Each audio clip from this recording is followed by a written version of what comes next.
Chairperson, we have come a long way in the treatment of HIV and AIDS, with this year marking 20 years since the government started initiating the antiretroviral treatment program.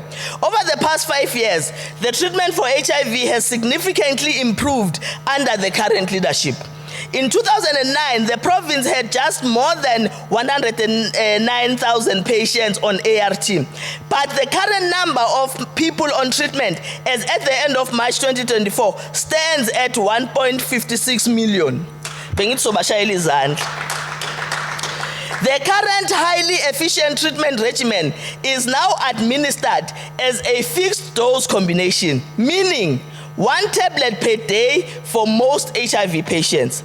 This represents a substantial improvement in both safety and treatment outcomes, with rapid and sustainable viral suppression.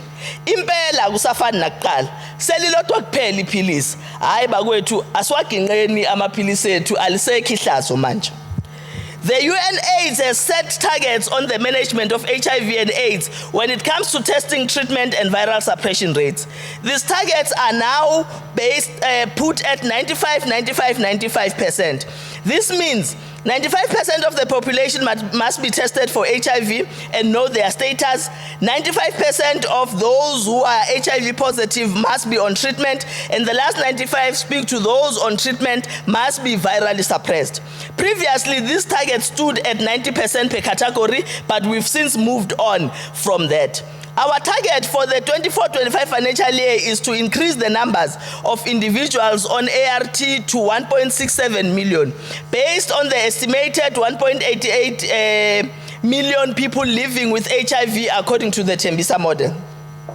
The real challenge lies in ensuring that every individual diagnosed with TB or HIV and AIDS adheres strictly to their treatment. It is a challenge we are determined to rise up to, but it is a challenge that we must ask members and community leaders to assist us with, because on our own, we will never be able to win this.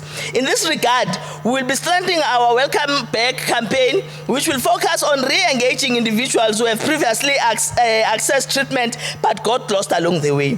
We will continue to heighten our focus on creating a supportive environment that emphasizes non-judgmental care and the importance of continuous treatment.